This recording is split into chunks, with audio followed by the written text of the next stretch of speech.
Hey Bachcha Party, Namaskar. I hope you are well and doing great. Welcome to SSP, the finest and easiest way to learn the concept, the channel, and the place where you can feel the physics and then you realize that you are in Ishq Mohabbat with physics. Most loved series of this platform is all about Chanakya Niti and Dabang Batch. Free of cost हमने बच्चों आपको सारा का सारा lecture provide किया है, बस ये चैप्टर बाकी था। एंड आप सब बच्चों की बहुत सारी डिमांड आई थी कि भैया जल्दी से हमें सेमीकंडक्टर भी करा दो, तो आज मुझे समय मिला है। मैं आपको पूरा एनसीईआरटी लाइन बाय लाइन दबंग के बैच का जो ये हिस्सा रहा है बच्चा, इसको मैं आपके सामने रख रहा हूँ। चाणक्य नीति अभी अभी हाल ही में शुरू किया था, उसमें आपके लगभग 13, लगभग नहीं सारे ही चैप्टर हो गए थे। 14 मैंने बाकी रखा था, दबंग में भी बाकी था, चाणक्य नीति भी बाकी था, लाइव कराना था, बट मैंने कहा नहीं, इसको हम रिकॉर्डिंग देंगे।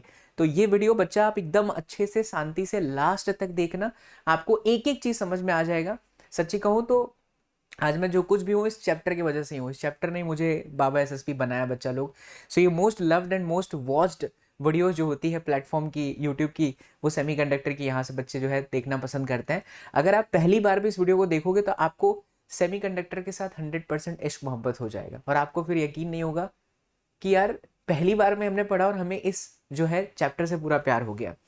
बच्चा ये चैप्टर का वेटेज 7 मार्क्स का है। जेई की तैयारी करने वाले बच्चे, नीट की तैयारी करने वाले बच्चे जो एनसीईआरटी पढ़ना चाहते हैं वो इस वीडियो को लास्ट तक देखें। और सीबीएसई वालों के लिए तो एकदम बल्ले बल्ले है ही, जिन जो लोग भी एनसीईआरटी को फॉलो करते हैं, स्टेट बोर्ड के विद्यार्थी, उन सब के लिए ये वीडियो एकदम वरदान के तरीके से होगी। मैंने यहाँ चाणक्य का भाई लिखा है दबंग बैच को, क्योंकि दबंग बैच आज से लगभग 6-7 महीने पहले स्टार्ट किया था, ठीक है। और चाणक्य नीति के सारे चीज हो चुके हैं तो हमने ही करा दिया। मैं चाणक्य नीति 5.0 एंड दबंग बैच का जो प्लेलिस्ट है दोनों को कमेंट में पिन कर देता हूँ, आप उन्हें जाकर के अपनी पूरी प्रिपरेशन कर सकते हैं। चलिए बच्चा, तो देखिए एक एक चीज आपका एनसीईआरटी का कवर करा दूंगा मैं। यहाँ पर जो आपके टॉपिक है वो है introduction, classification of metal, conductors, intrinsic semiconductor, extrinsic, N type, P type. Market में बड़ा है चैप्टर को लेकर के लोग डराते हैं कि बहुत टफ है, ऐसा है वैसा है, बट सच्ची बताऊं ऐसा कुछ नहीं है यार, बहुत प्यारा चैप्टर है। इजीली आपको 7 में से 7 मार्क्स मिल सकता है सीबीएसई पॉइंट ऑफ व्यू से देखा जाए। पूरी प्योर थ्योरी है और मैं आपको इसको कहानी के तरीके से सुनाऊंगा बच्चा, आपको प्यार हो जाएगा इस चैप्टर के साथ, है ना। फिर PN junction semiconductor, PN junction diode under the forward reverse and then application of junction diode as a rectifier. आपका एलईडी नहीं है सिलेबस में, सोलर सेल नहीं है, फोटो डायोड नहीं है, ये सब आपके जेई मेंस और नीट के स्टूडेंट्स के लिए है, वो भी चैनल पर अवेलेबल, आप सर्च करेंगे आपको मिल जाएगा। हम इतना टॉपिक जो है बच्चा आपके एनसीईआरटी से कवर करने वाले हैं। जरा एक बार टेक्स्ट बुक को ओपन करते हैं तो देखिए आपके टेक्स्ट बुक को अगर लाइन बाय लाइन आप पढ़ने जाएंगे तो पूरे प्राण निकलता है और उतना समय आपके पास है नहीं, तो मैं पूरा एनसीईआरटी का निचोड़ आपके सामने रखता हूँ। जैसे सबसे पहले इंट्रोडक्शन में क्या बताया गया है पूरा, अगर आप टेक्स्ट बुक रिफर करेंगे, अंत समय है तो आप यहाँ पर देख लो, ज़्यादा अच्छा है। जो बच्चे लेक्चर कभी भी देखें, आनंद लें इसका, तो किताब पढ़ेंगे तो आपको ये निचोड़ मिलेगा। देखिए इंट्रोडक्शन में ऐसा बताया गया है कि सेमीकंडक्टर अलग से हमको पढ़ना क्यों पड़ रहा है, वाई सेमीकंडक्टर इज वेरी खास, वाई सेमीकंडक्टर, क्यों नहीं मेटल, क्यों नहीं आपका इंसुलेटर, वाई सेमीकंडक्टर। तो उसके पीछे का जरा कारण समझते हैं बच्चा। जनरली जो हम ओम्स लॉ जानते हैं वो है V बराबर में IR, जो ये कहता है कि किसी भी कंडक्टर के 2 पॉइंट के बीच का अगर आप पोटेंशियल इंक्रीज करते हो, पोटेंशियल डिफरेंस इंक्रीज करते हो, तो उसमें से चलने वाली करंट भी आपकी क्या होती है, इंक्रीज होती है। तो ग्राफ आपको कुछ इस तरीके से मिलता है, ऐसे स्ट्रेट, वोल्टेज बढ़ रहा है, हमारा जो है बच्चा करंट भी साथ साथ में बढ़ते जा रहा है, तो ऐसा स्ट्रेट लाइन ग्राफ मिलता है। मैं इसको आई कर देता हूँ, यहाँ पे आई कर देता हूँ और यहाँ पर भी कर देता हूँ। तो इसका मतलब ये है कि अगर हम वोल्टेज को बढ़ा रहे हैं, मतलब पोटेंशियल डिफरेंस बढ़ा रहे हैं, तो हमारा करंट पे कंट्रोल नहीं है, हमारा करंट भी साथ साथ में बढ़ जा रहा है। अच्छा, करंट क्यों बन रहा है, तो because of motion of the electron. हाँ, एक बहुत सारे बच्चों का प्रश्न आता है कि भैया हम नोट्स कैसे लिखें। तो बच्चों मैं यहाँ पर पूरा पॉइंट आपको एक्सप्लेन करूंगा, जहां जहां पर थियरी रहेगी उसके जो की पॉइंट्स होते हैं, बिकॉज की पॉइंट्स के मार्क्स मिलते हैं। तो मेरी ना एक और हैंड रिटन नोट्स है जो मैंने नीट में अपने बच्चों को पढ़ाए रखता हूँ मैं, बहुत प्यारी नोट्स है, मैं आपको दिखाता हूँ। आपको ये टेलीग्राम में मिलेगा, देखिए ये पूरा 15 मिनट की सीरीज में ही पढ़ाया था, लिखा हुआ। तो आप मुझे देखते भी चले जाओ और ये नोट्स मैं आपको टेलीग्राम में दे दूंगा, टेलीग्राम के लिंक डिस्क्रिप्शन बॉक्स में जा करके इसको डाउनलोड कर लीजिएगा। जैसे ये वीडियो खत्म होगी फ्री ऑफ कॉस्ट आपको टेलीग्राम में मिल जाएगा, राइट। तो मैं उसी का पूरा ओवरव्यू आपको यहाँ समझा रहा हूँ। तो किसी भी कंडक्टर में इलेक्ट्रॉन जब चलता है तो करंट बनाता है। अब अगर मान लो मैं इलेक्ट्रॉन को पकड़ लूं, तो इलेक्ट्रॉन को पकड़ लूंगा, भले वोल्टेज बढ़ाते रहो, यहां से साइंटिस्ट वोल्टेज को बढ़ा रहा है, बढ़ा रहा है, बढ़ा रहा है, इलेक्ट्रॉन भाग ही नहीं रहा, तो करंट क्या हो गया, रुक गया। तो ये ओम्स लॉ के अगेंस्ट हो गया। अगेंस्ट हो गया in the sense, Ohm's law क्या कह रहा है? ओम्स लॉ कह रहा है कि हम वोल्टेज बढ़ाएंगे तो करंट बढ़ेगा, क्योंकि अंदर रहे हुआ इलेक्ट्रॉन वही करके भागने लगता है, which the kind of energy. लेकिन अगर मान लो मैं इलेक्ट्रॉन को ही पकड़ लूं, यानी कि मेरा कंट्रोल हो जाए, if I have a full control on motion of electron, अगर मान लीजिए कि मोशन ऑफ इलेक्ट्रॉन पर हमारा पूरा कंट्रोल है बाबू, तो इसका क्या मतलब है? ग्राफ जो है ऐसा ना बन करके प्रैक्टिकली देखा गया ऐसा बना, आई वर्सेस वी का, मतलब कुछ पर्टिकुलर वोल्टेज तक हमारा करंट जीरो था। इसे कहते हैं कि स्पेशल कंडीशन। इस स्पेशल कंडीशन के माध्यम से साइंटिस्ट लोगों ने बड़ी सारी डिवाइस बना ली। आज के 10 साल पहले, 15 साल पहले अगर किसी के घरों में टीवी इमेजिन की जाती तो टीवी भाई साहब बड़े बड़े मोटे मोटे होते थे, लेकिन आज देखो एकदम पतली से सुरसुरी टाइप टीवी आने लग गई ना। पहले कंप्यूटर देखो, ए भाई साहब बड़े बड़े, मैं कंप्यूटर हूँ, कंप्यूटर को देखो तो ऐसा लगता है मैं कंप्यूटर हूँ भाई, मेरा सीपीयू अलग है, मॉनिटर अलग है, मेरा कीबोर्ड अलग है। हम लोग पढ़ते थे तो हमको ऐसा सिखाया जाता था कंप्यूटर के कितने मुख्य भाग होते हैं, तो 3 भाग होते हैं, मॉनिटर, सीपीयू एंड कीबोर्ड। आज तो खत्म हो गया, ऐसा एकदम पतली से सुरसुरी टाइप चिप आ गई है। तो जो सारा का सारा जो चिप है ना, वो इसी बेसिस पर है कि हमने क्या कर लिया, मोशन ऑफ इलेक्ट्रॉन पर कंट्रोल कर लिया। हमने किया इन द सेंस सेमीकंडक्टर ने कर लिया। ये खास बात सेमीकंडक्टर के अंदर ही होती है कि उसके अंदर जो मोशन ऑफ इलेक्ट्रॉन्स होते हैं ना, उसको we can control, and if we can control the motion of electron we can generate lot of devices. इसीलिए सेमीकंडक्टर बहुत खास होता है। यही आपकी इस शुरुआती हिस्से में पूरा निचोड़ दिया हुआ है इंट्रोडक्शन में, राइट? तो इंट्रोडक्शन से ऑब्वियसली बात है, कोई सवाल नहीं बनता है। तो अब हम जरा आगे बढ़ते हैं। जब हम आगे बढ़ते हैं बच्चा, तो यहाँ पर आपके सामने जो चीज़ें आती हैं वो आती हैं कि क्लासिफिकेशन। हाँ, ये आपके एमसीक्यूज बन सकते हैं। चैप्टर 7 मार्क्स का है, इसलिए आप एमसीक्यू के लिए प्रिपेयर रहें। जहाँ एमसीक्यू आएगा मैं नोट करवाऊंगा, आप किताब लेके बैठो, टिक मार्क्स कर लो। तो आपको पता है कि classification of metal conductors and semiconductors generally किस आधार पर जो है निश्चित किए जाते हैं, डिसाइड किए जाते हैं। जैसे ये प्लास्टिक है, अब इसमें से करंट पास नहीं हो सकता। क्यों नहीं पास हो सकता? क्योंकि इसके अंदर फ्री इलेक्ट्रॉन्स नहीं है। तो इसकी क्या बहुत ज़्यादा होगी? रेजिस्टिविटी। तो जिसकी रेजिस्टिविटी बहुत ज़्यादा पास होगी, जो करंट पास नहीं कर सकता, वो इंसुलेटर है। लेकिन अगर मैं आपके सामने ये मेरे माइक का वायर दिखाऊं, तो इसमें से इलेक्ट्रॉन पास हो सकता है। अगर इसमें से इलेक्ट्रॉन पास हो सकता है, इसका मतलब क्या है? इसका मतलब ये है कि इसके अंदर फ्री इलेक्ट्रॉन्स है, और फ्री इलेक्ट्रॉन्स है तो रेजिस्टिविटी बहुत कम है। क्या होता है रेजिस्टिविटी? पढ़ा है हमने। रेजिस्टिविटी का मतलब होता है एक ऐसी प्रॉपर्टी जो इलेक्ट्रॉन करंट का अपोज करती है, करंट चलने नहीं देती। तो किस में करंट चल पाता है? कंडक्टर में। तो वो कंडक्टर है, तार कंडक्टर है, कॉपर का वायर कॉपर कंडक्टर है। लेकिन लकड़ी इंसुलेटर है, पाइप इंसुलेटर है, प्लास्टिक इंसुलेटर है। समझ में आया? इसी चीज को इन्होंने आपके टेक्स्ट बुक में क्या किया है, कुछ एक नंबर के साथ रिप्रेजेंट कर दिया है कि अगर मान लो मेटल्स की हम बात करते हैं, यानी कंडक्टर की बात करते हैं, तो इनकी रेजिस्टिविटी बहुत ज़्यादा नहीं होती, बहुत कम होती है, 10⁻² से 10⁻8 होती है। लेकिन कंडक्टिविटी बहुत अच्छी होती है। इसका ठीक उल्टा चैप्टर 3 करंट इलेक्ट्रिसिटी में हमने पढ़ा है कि सिग्मा बराबर क्या होता है बच्चा? 1/ρ होता है, राइट? वहीं अगर हम सेमीकंडक्टर की बात करें, तो सेमीकंडक्टर का रेजिस्टिविटी क्या मेटल से थोड़ा ज़्यादा होगा, बट इंसुलेटर से कम होगा। तो 10⁻⁻5, 10⁻6, 10⁻5 से 10⁻6, siemens metre -1 is the unit of sigma, और इसका जो होता है ओम इंटू मीटर। वहीं अगर हम इंसुलेटर की बात करें, तो आप देख सकते हैं इंसुलेटर वो है जिसकी रेजिस्टिविटी बहुत ज़्यादा है। यहाँ 10⁻2 था, ये 10⁻11 से 10⁻19, 8 मे बी योर एमसीक्यू बच्चा, हो सकता है, it could be your MCQ. So be prepare for this chapter. 7 marks का चैप्टर है, तो एमसीक्यूज, असर्शन, रीजन सब ऐसे ही बनते हैं। और ध्यान से मुझे सुनोगे तो आपको इस चैप्टर के साथ प्यार हो जाएगा, कहीं जाने की जरूरत नहीं पड़ेगी। आप बोलोगे कि अरे मास्टर पहले क्यों नहीं मिला? ठीक है, चलिए बच्चा, ढिचकियाँ तो इंसुलेटर हो गया। बस अब इसके बाद तो सारी चीज़ें लिखी हैं, उसके बाद फिर कुछ इंटरेस्टिंग पॉइंट्स बताया कि जो हमको इस पूरे चैप्टर में पढ़ना है। कुछ विशेष तरीके के सेमीकंडक्टर होते हैं, जैसे सिलिकॉन और जर्मेनियम होता है। फिर एक कंपाउंड सेमीकंडक्टर्स होता है, बड़ा प्यारा टॉपिक हुआ करता था बच्चा पहले। एलईडी, सोलर सेल, सब इस चैनल पे पढ़ाया है। जो बच्चे नहीं, अब एनसीईआरटी से हटा दिया, सीबीएसई में ज़्यादा हटाया। मे बी अगर आपके स्टेट बोर्ड में हो तो आप सर्च करिएगा एलईडी बाय सचिन से, विल गेट दैट वीडियो। तो ये सारा का सारा आप एक बार देख लीजिए। इनके एग्जाम्पल देखिए इनऑर्गेनिक तरीके से, कैडमियम सल्फाइड है, गैरियम आर्सेनाइट है, सीडीएसई, आईएनपी है। ऑर्गेनिक में एथ्रेसिन, डॉप्ड, पैथोलोमाइन। अच्छा, ये केमिस्ट्री वाले बहुत खतरनाक नाम होते हैं। ऑर्गेनिक पॉलीमर्स में ले लीजिए पॉलीपेप्रोल, और दुनिया भर के जो है सेमीकंडक्टर्स बनाए जाते हैं, करेक्ट। और ये फिर कुछ कहानी लिखी हुई है, इससे कोई सवाल बनेगा नहीं, तो हम इससे आप थोड़ा सा आगे बढ़ते हैं। और यहाँ से जो है आपका ज़बरदस्त एक टॉपिक स्टार्ट होता है on the basis of energy band. Energy band समझना बहुत जरूरी है। और ये जो लिखा हुआ है भाई साहब, ये बच्चों के प्राण निकालता है। अरे मुरी माई रे, अरे मुरी बाबू हो, आय हो माई, आय हो माई, आय हो माई, आय हो दैया। कैसे पढ़े, कैसे समझे? चलिए आइए आपको प्यार करवाते हैं इस टॉपिक से। एनर्जी बैंड के बारे में थोड़ी चर्चा हम कर लेते हैं। तो ये तो क्लासिफिकेशन हमने देख लिया। इंट्रिंसिक सेमीकंडक्टर्स ने यहीं पर लिख लेते हैं। ठीक है बच्चा, ये लिखा हुआ नोट्स आपको बहुत काम आएगा, ध्यान दीजिएगा। तो अब हम बात करते हैं एनर्जी बैंड। देखिए एनर्जी बैंड मतलब, बैंड से नाम पता चल रहा है, पट्टा। पट्टा, पट्टा कैसा पट्टा?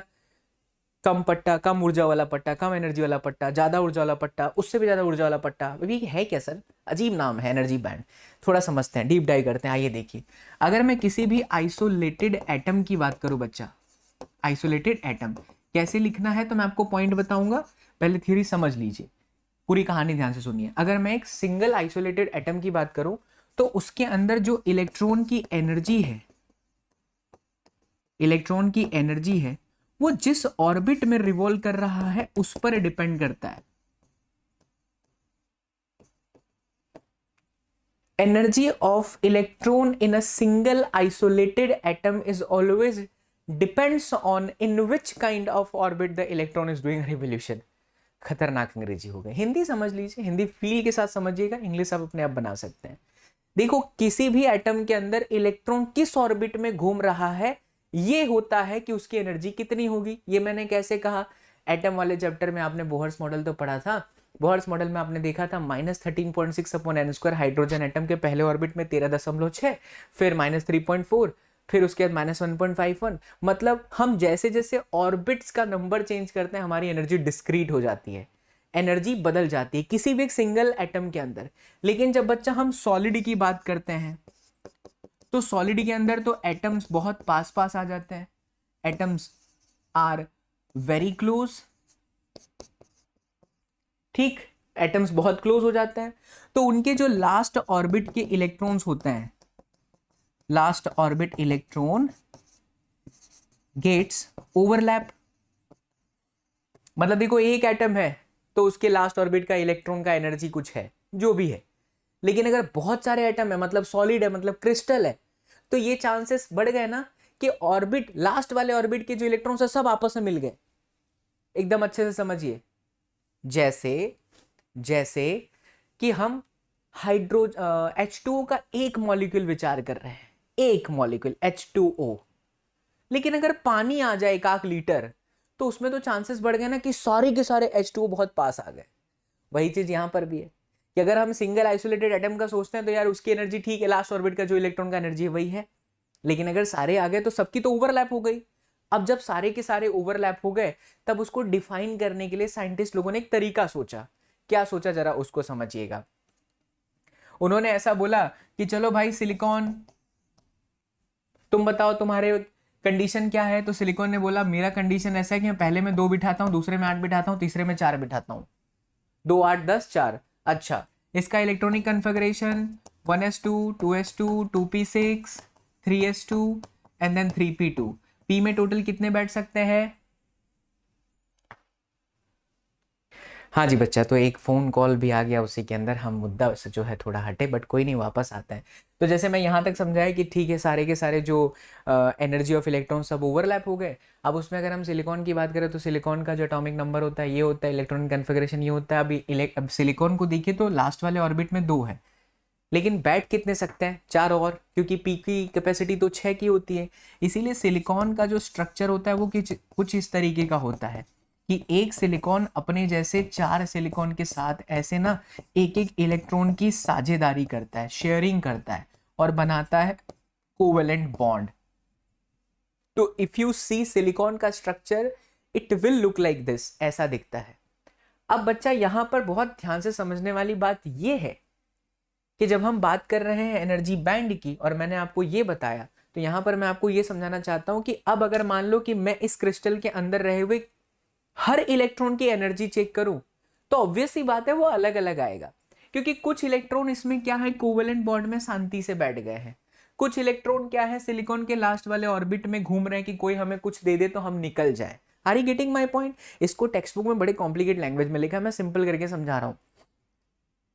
सो if we think about a silicon का क्रिस्टल या सिलिकॉन का solid structure, there are lot of atoms, सारे एटम्स बहुत क्लोज हैं, सारे इलेक्ट्रॉन्स बहुत पास पास हैं, सो सारे इलेक्ट्रॉन्स की एनर्जी अलग अलग है। अब उनमें से कुछ इलेक्ट्रॉन्स जो सिर्फ वैलेंसी का काम करते हैं, जो सिर्फ सिलिकॉन के लास्ट वाले ऑर्बिट में चक्कर लगाते हैं, फ्री होकर के करंट नहीं बनाते, उनसे बनता जो एनर्जी का पट्टा है उसे हम कहते हैं वैलेंस एनर्जी बैंड।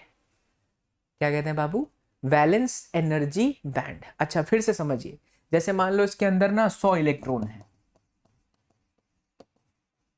उन 100 इलेक्ट्रॉन से पूछा गया चलो भाई बताओ 0 ईवी से लेकर के 5 ईवी वाले इलेक्ट्रॉन कितने हैं, तो इसमें से 30 लोग आए, बोले भैया हम है हम है हम है हम है। अच्छा तो साइंटिस्ट ने बोला चलो तुम लोग एक लाइन में खड़े हो जाओ, ये सारे इलेक्ट्रॉन्स यहाँ खड़े हो गए बेचारे।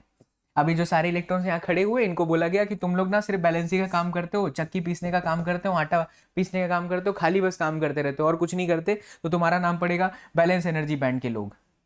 फिर पूछा गया चलो भाई बताओ 10 ईवी से लेकर के 15 ईवी, ईवी मतलब इलेक्ट्रॉन वोल्ट वाले इनमें से कौन है, 100 इलेक्ट्रॉन में से कोई आया ही नहीं, तो बोले अच्छा चलो ये एनर्जी का गैप है जो है खाली है, मतलब ये घर था यहाँ सारे इलेक्ट्रॉन थे, घर के बाहर क्या है जगह बची हुई है, इस जगह में कोई नहीं आ सकता, कब्जा है किसी का।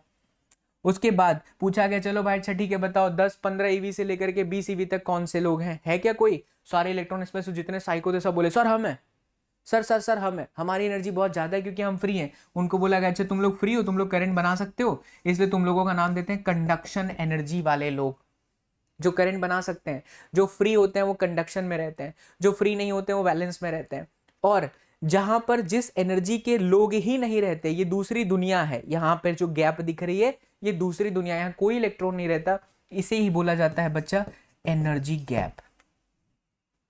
इसी एनर्जी गैप के बेसिस पर ना आपका मेटल, सेमीकंडक्टर और इंसुलेटर डिवाइड किया गया है। आप अपने कॉपी में लिखिए मेटल कौन होगा, डायग्राम आपकी किताब में बनाया है, आप देखिएगा 3 केस में किताब दिखाता हूं, 3 केस दिखा हुआ है, डायग्राम बनाया, डायग्राम में ऐसा लिखा है कि मेटल वो होता है जिसके अंदर एनर्जी गैप बहुत ही कम होती, मतलब कुछ भी नहीं होती। ऐसा क्यों? क्योंकि सारे के सारे जो इलेक्ट्रॉन्स होते हैं वो चक्की पीसने का काम करते हैं, लास्ट ऑर्बिट में रहते हैं, तो अगर वैलेंस से वो कंडक्शन में जाएं तो करंट बना सकते हैं। और ऐसा किसके अंदर होता है?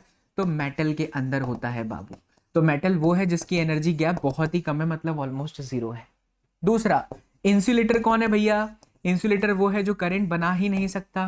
करंट कौन नहीं बना सकता? जिसका एनर्जी गैप बहुत ज्यादा है। देखा गया कि अगर एनर्जी गैप 3 इलेक्ट्रॉन वोल्ट से ज्यादा है तो इलेक्ट्रॉन के पास इतनी ताकत नहीं होती कि वो यहां से जंप मार के यहां जाए, तो उनका नाम दे दिया गया कि भैया तुम इंसुलेटर हो, तुम कभी भी करंट नहीं बना सकते। ऐसा नहीं कि उसमें इलेक्ट्रॉन्स नहीं है बट सब चक्की पीसने का काम कर रहा है, सब सिलिकॉन के आसपास फुलफिल होकर के शांति से घूम रहे हैं ऑर्बिट में, लेकिन फ्री नहीं हो पाते, कंडक्शन बैंड में नहीं जा सकते। समझ में आई क्या बात? तो उसे हम क्या कह देते हैं कि तुम इंसुलेटर हो। अच्छा तीसरा सेमीकंडक्टर। तो बच्चा सेमीकंडक्टर वो है जिसकी एनर्जी गैप बच्चा थोड़ी ज्यादा होगी, किससे? कंडक्टर से, लेकिन एनर्जी गैप इसकी कम होती है किससे? इंसुलेटर से। ये बात बस आपको याद रखनी है। 1.1 EV for germanium and 0.7 EV आपका होता है फॉर सिलिकॉन। ये दो ही सिलिकॉन और जर्मेनियम आपके सामने बार बार आएंगे बच्चा। तो ये पूरा मोटा मोटा कहानी आपके टेक्स्ट बुक में यहाँ पर लिखा हुआ है, जिसको मैंने बहुत शॉर्ट में और क्रिस्पी वे में एक्सप्लेन किया। देखिए ये रहा, यहाँ पर एनर्जी लेवल ये बैलेंस है, यहाँ पर आपका कंडक्शन है। केस 1 में मेटल के बारे में, केस 2 में आपका क्या कहते हैं, ये आपका हो गया इंसुलेटर, ये आपका हो गया सेमीकंडक्टर और ये आपका हो गया कंडक्टर। एक चीज और नोट करिएगा, आप जब टेक्स्ट बुक पढ़ेंगे, जरूरत नहीं है अब मैं आपको पूरा एक्सप्लेन कर रहा हूँ, तो यहाँ पर ये फॉरेन स्टेट्स और फॉरेन स्टेट्स लिखा है, ये चीज क्या है तो मैं यहीं पर एक्सप्लेन करता हूँ, आप अपने कॉपी में अच्छे से लिख लेना बच्चा। जैसे मान लो कि सिलिकॉन के क्रिस्टल की हम बात कर रहे थे जो मैंने बनाया, उस सिलिकॉन के क्रिस्टल में ना n एटम है। कितने एटम है? n एटम है। लास्ट ऑर्बिट में सिलिकॉन के कितनी पॉसिबल इलेक्ट्रॉन हो सकते हैं, कितने पॉसिबल इलेक्ट्रॉन हो सकते हैं जो वैलेंसी का काम करते हैं? देखो पहले ऑर्बिट में 2 इलेक्ट्रॉन, दूसरे में 8, 2 8 10 हो गया। सिलिकॉन का एटॉमिक नंबर 14 होता है, तो इसमें कितने बैठ सकते हैं? 4।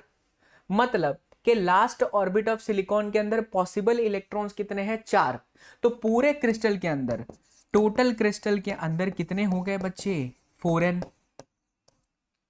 फॉरेन अवेलेबल नहीं है, फॉरेन वो है जो है, फॉरेन इलेक्ट्रॉन्स वो है जो सिलिकॉन के लास्ट ऑर्बिट में है।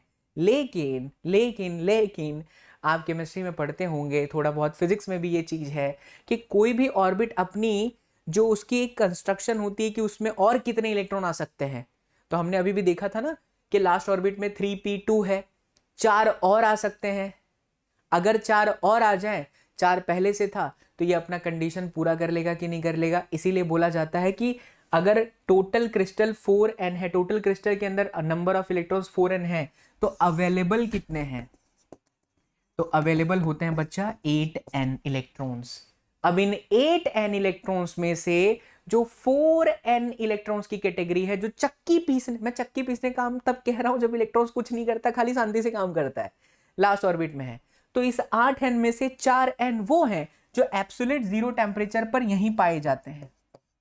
कहां पाए जाते हैं? वैलेंस बैंड में पाए जाते हैं। इसीलिए इन्हें लो एनर्जी बैंड भी कहा जाता है। अवेलेबल कितने 8n, तो 4n होते हैं वैलेंस बैंड में और 4n जितने स्टेट्स के इलेक्ट्रॉन्स होते हैं कंडक्शन बैंड में।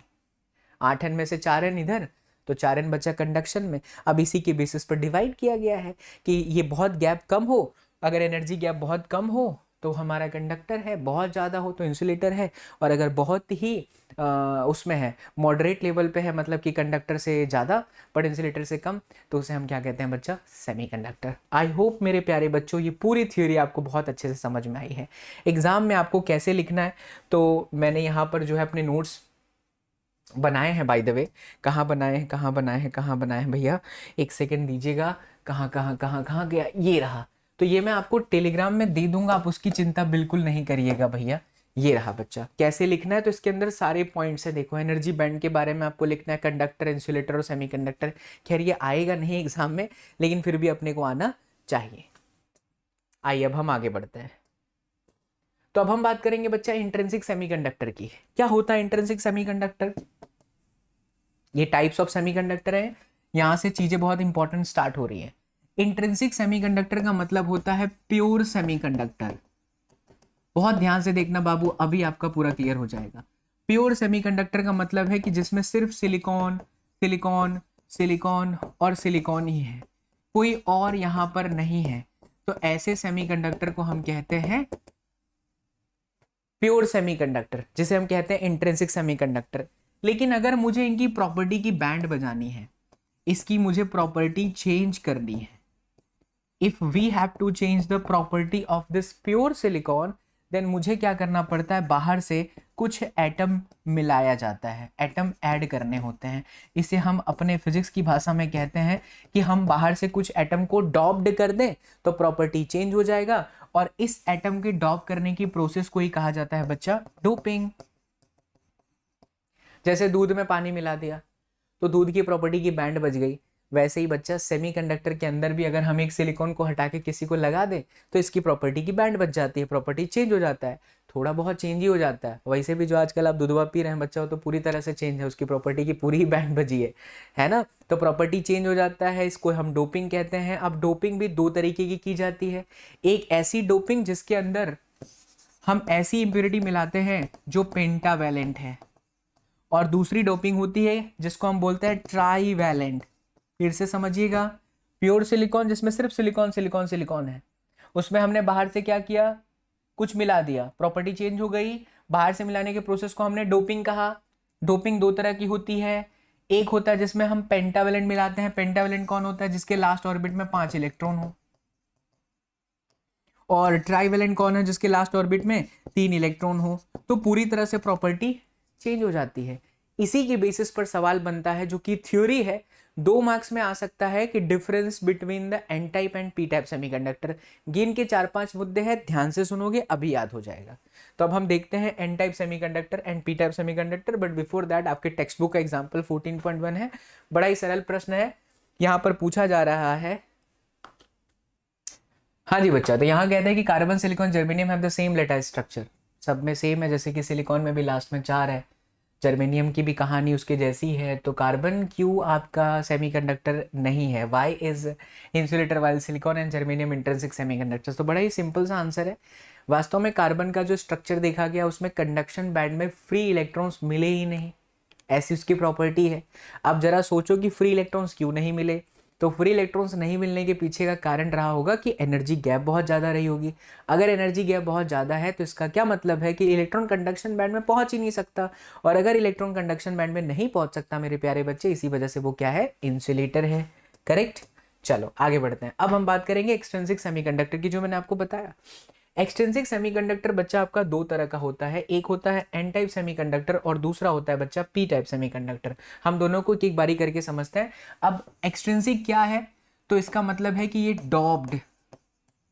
डॉप्ड इंप्यूरिटी वाला एटम है, ये प्योर नहीं है, इसके अंदर पानी मिलाया गया है, जो मैंने आपको पहले ही बोला, पेंटावेलेंट और ट्राइवेलेंट। चलिए, तो अब अगर मान लीजिए एन टाइप सेमीकंडक्टर सेपरेटली लिखने के लिए आ जाए 3 मार्क्स में, आ सकता है, बिल्कुल आ सकता है, और 2 मार्क्स में, तो इसके कुछ पॉइंट्स है जो आप लिख दोगे, एग्जामिनर बड़ा खुश हो जाएगा। सबसे पहले तो इसमें डायग्राम, तो डायग्राम में देखिए silicon silicon silicon silicon and then silicon, ये 4 जो है इस तरीके से बना दीजिएगा और दिखा दीजिएगा यहाँ पे कि इलेक्ट्रॉन्स की इस तरीके से शेयरिंग हुई है कोवेलेंट बॉन्ड में। लेकिन एन टाइप सेमीकंडक्टर बनाने के लिए हमें इम्प्यूरिटी मिलानी पड़ती है, जिसे हम कहते हैं पेंटावेलेंट एटम। अच्छा, पेंटावेलेंट में हम किसको लेते हैं, फॉस्फोरस को ले लेते हैं, जिसका इलेक्ट्रॉनिक कन्फिगरेशन होता है 15। तो पहले में बैठा 2, दूसरे में 8 और तीसरे में कितना बच्चा, 5। हो गया ये पेंटावेलेंट। फिर से समझिए कैसे लिखना है। As shown in the figure, this is pure silicon का क्रिस्टल और semiconductor, but we have to doped one pentavalent impurity which is your phosphorus. Phosphorus having electronic configuration 15, that means in the first orbit electron will sit, number of electron will sit in the first orbit will be 2, and in the second there is 8, and third there is 5. Now doping का क्या मतलब होता है कि आप इस silicon को हटा दो, आपने इस सिलिकॉन को हटाया, अच्छा पूरा ही हट गया, कोई बात नहीं, मैं फिर से लिख लेता हूँ। कमाल, ये बुढ़वा भी ससुरा हमको बहुत परेशान कर रहा है। चलिए एक बार फिर से बना लेते हैं। तो बीच में सिलिकॉन था, यहाँ फॉस्फोरस आ गया, ये और कुछ इस तरीके से, यहाँ सिलिकॉन, यहाँ सिलिकॉन, यहाँ सिलिकॉन, यहाँ सिलिकॉन। करेक्ट, करेक्ट है सर। चलिए, तो एक इलेक्ट्रॉन यहाँ पर, यहाँ पर, यहाँ पर, यहाँ पर, यहाँ पर और यहाँ पर। तो मैंने आपको पहले क्या बताया कि हम क्या लेकर के आए, पेंटावेलेंट। क्या लेकर आए थे, क्या लेकर जाएंगे। तो जैसे ही हमने पेंटावेलेंट इंप्यूरिटी मिलाई, तो pentavalent impurity comes with 5 electron. बच्चा ये किसके साथ आता है, ये 5 इलेक्ट्रॉन के साथ आता है।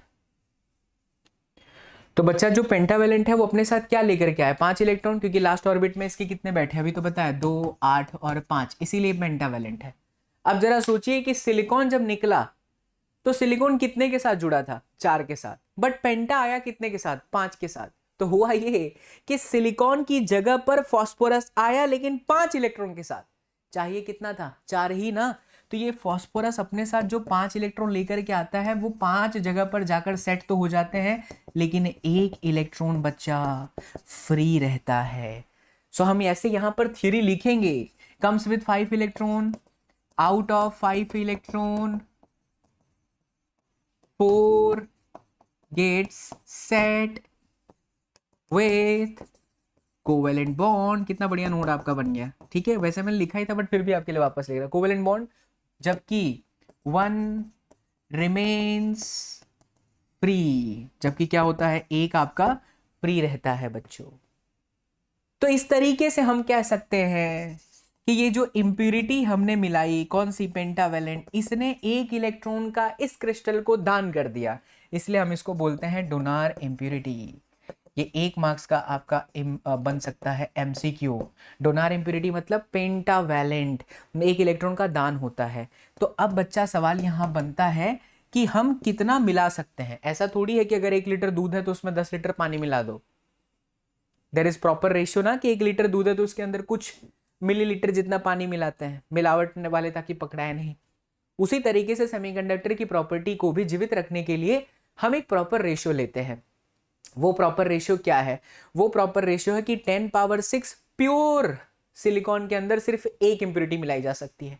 तो 1 मोल के अंदर बच्चा 10 पावर 17, आपको ये वर्ड याद रखना है कि 1 मोल प्योर सेमीकंडक्टर के अंदर we can add 10 power 17 impurity. इससे एक पॉइंट बन गया कि 10 पावर 17 इम्प्योरिटीज अपने साथ कितना इलेक्ट्रॉन फ्री में लेके आया। अगर एक इम्प्योरिटी आ रही थी फॉस्फोरस तो एक ही फ्री इलेक्ट्रॉन था, 4 तो इस बॉन्ड में जुड़ गए ना। तो अगर 2 आते तो फॉस्फोरस 2 फ्री इलेक्ट्रॉन लाते, 10 पावर 17 आए तो 10 पावर 17 फ्री इलेक्ट्रॉन्स लेके चले गया।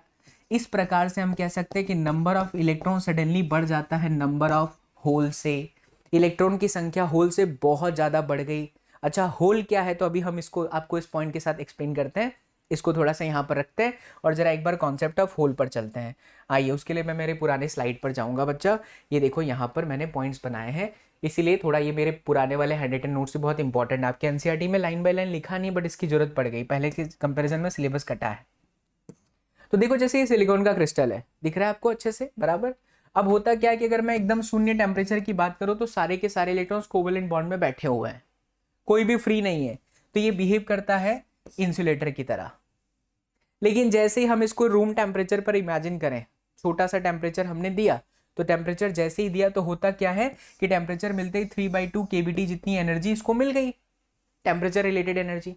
एनर्जी के मिलने से वाइब्रेशन होता है। अरे किसी को भी आग दे दो तो भागेगा भाई, वैसे इलेक्ट्रॉन को भी एनर्जी दे दो, आग दे दो तो भागता है। तो इलेक्ट्रॉन भागने की कोशिश किया, जब भागने की कोशिश किया तो इलेक्ट्रॉन टूट गया, इलेक्ट्रॉन बॉन्ड से निकल गया। जब इलेक्ट्रॉन बॉन्ड से निकल गया तो यहाँ एक खाली जगह बन गई। ये जो खाली जगह है वैकेंसी, इसी को होल कहते हैं। सोच के देखिए, अगर इलेक्ट्रॉन निकला नहीं होता तो होल होता ही नहीं, और जब होल होता ही नहीं तो दूसरे इलेक्ट्रॉन जो टूटे थे वो इसके अंदर आके बैठते ही नहीं। कितना बढ़िया सिस्टम है। इलेक्ट्रॉन निकला, खाली जगह आ गई, वो खाली जगह मुंह खोल के खड़ा, एक इलेक्ट्रॉन आ जा। वो कहीं और के टूटे हुए इलेक्ट्रॉन्स आते हैं। यस और नो, फील आया बच्चा? चमकीला। कईयों को लगता है मास्टर साइको, बट मास्टर के पढ़ाने का यही अंदाज है। पुलसिया बलरामचंद्र की जय। फिर से भाई, होल क्या है? होल है आपका किसी भी सेमीकंडक्टर के अंदर टेम्परेचर मिलने पर इलेक्ट्रॉन्स बाहर निकल जाते हैं कोवेलेंट बॉन्ड से, उस जगह खाली जगह बन जाती है। वो खाली जगह किसी और इलेक्ट्रॉन को ट्रैप कर सकता है। इसका क्या मतलब है? ट्रैप कर सकता है मतलब खा सकता है। अब जो इलेक्ट्रॉन है बच्चा, वो कहाँ आता है? हमेशा प्लस की तरफ ना। इसका मतलब है कि होल के बारे में एक चीज बताई गई है कि इसकी जो प्रॉपर्टी है वो पॉजिटिव पार्टिकल की तरह होती है। ये बिहेव करता है पॉजिटिव पार्टिकल की तरह, लेकिन ये रियल में कोई पार्टिकल नहीं है। Not like a electron, not like a proton.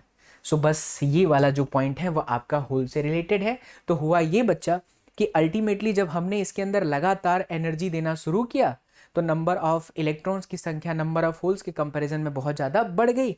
तो अगर नंबर ऑफ इलेक्ट्रॉन्स की संख्या बढ़ गई है तो इलेक्ट्रॉन की वजह से मिलने वाला करंट भी क्या हो जाएगा? बढ़ जाएगा। और अगर ये बढ़ जाएगा तो इलेक्ट्रॉन पर साइन कैसा होता है? नेगेटिव। इसीलिए हम इसे कहते हैं एन टाइप सेमीकंडक्टर। बस ये मोटा मोटा बच्चा 4 पॉइंट आपको याद रखना है। और एक एमसीक्यू में ये आ सकता है कि जैसे ये आपका कंडक्शन बैंड है, ये आपका बैलेंस बैंड है, बट इसके अंदर एक और फ्री इलेक्ट्रॉन आया, इलेक्ट्रॉन फ्री है, उसकी एनर्जी ज़्यादा होती है, तो ये डोनार जो इम्प्योरिटी के इलेक्ट्रॉन्स हैं वो कंडक्शन के ठीक नीचे होते हैं। याद करने का तरीका, कंडक्शन बैंड के ठीक नीचे कौन होता है? डोनार। याद हो गया बच्चा? चलिए अब पी टाइप देखिए। पी टाइप में भी फिर से वही चीज, यहां सिलिकॉन था, बीच में से सिलिकॉन को हमने हटा दिया। ऑब्वियस सी बात है, हमें डोपिंग करनी है, प्रॉपर्टी की वाट लगानी है, तो हम किसी और को लेकर के आएंगे ही आएंगे बच्चा। करेक्ट बात है। ठीक है, इस बार हम किसको लेकर के आते हैं? एल्यूमिनियम को लेकर आ जाते हैं। अच्छा, एल्यूमिनियम का क्या होता है बाबू? तो एल्यूमिनियम आपका ट्राई वैलेंट है, क्योंकि इसका एटॉमिक कन्फिगरेशन 13 होता है। पहले में 2, दूसरे में 8, तीसरे में 3, इसलिए ट्राई वैलेंट। अब जरा समझना, यहां से जब सिलिकॉन हटा और जब एल्यूमिनियम आया तो कितने की रिक्वायरमेंट थी? 4 की। तो एल्यूमिनियम बेचारा 3 के साथ ही आ रहा है, तो 3 तो यहां लग गया, लेकिन यहां वाला जगह खाली है। पेंटावैलेंट में एक इलेक्ट्रॉन मिला था, लेकिन ट्राईवैलेंट में एक खाली जगह मिली है जो क्या कर सकती है? एक्सेप्ट कर सकती है किसी भी इलेक्ट्रॉन को, इसीलिए इसे एक्सेप्टर इंप्योरिटी कहा गया है ना। ठीक, वही कहानी फिर से कि भैया एक मोल में हम कितना ला सकते हैं, तो 10 पावर 17 इम्प्यूरिटी ला सकते हैं। एक इम्प्यूरिटी एल्यूमिनियम वाली अपने साथ एक डब्बा खाली लेके आ रही थी, तो 10 पावर 17 अपने साथ क्या लेके आएंगे, 10 पावर 17 डब्बे लेकर के आएंगे।